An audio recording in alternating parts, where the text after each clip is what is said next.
We're getting to your stock picks for today. Devin, I actually want to start off with you because you said you would fill in the blanks for us as we're talking about Alibaba and China.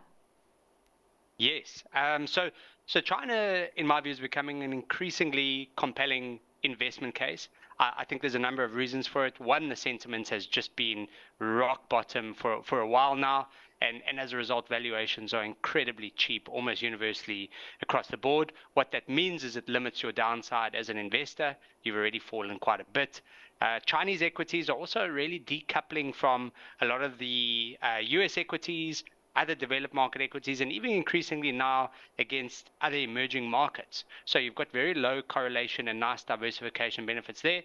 And then it looks like recently Beijing's going to enter into another stimulus cycle. They're cutting various reference rates and that type of thing.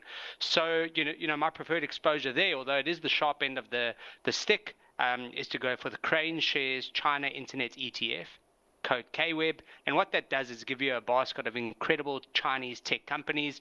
We've spoken about Alibaba, JP holds it. It's got Baidu in there, it's got Tencent, and particularly Tencent, Alibaba, and JD actually have all looked pretty decent with results coming out.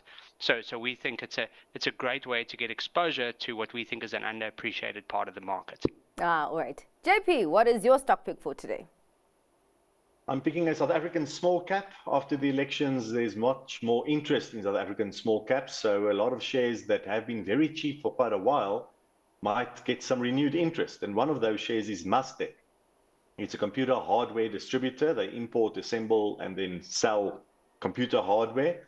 A lot of people needed to buy new laptops and PCs when they started working from home the first time in 2020. So there was a big expenditure on computer equipment, but then that meant in 2022, 2023, there was a lack of spend because everyone still had their new PCs. So I expect that trend to reverse, and hopefully 2025 will be another year of decent expenditure on computer hardware. And then the founder tragically passed away, David Kahn, roughly 2 years ago. And there's been some movement on the shareholder register, some big blocks of shares changing hands, which shows that maybe without the founder around, people might be looking at Mustek because it is so cheap. And it might be an M&A target. So between a company that has improved fundamentals and could be a target and is very cheap to start with decent cash generation, Mustek is my stock pick tonight. All right. Thanks so much for your time, gents. Really appreciate it.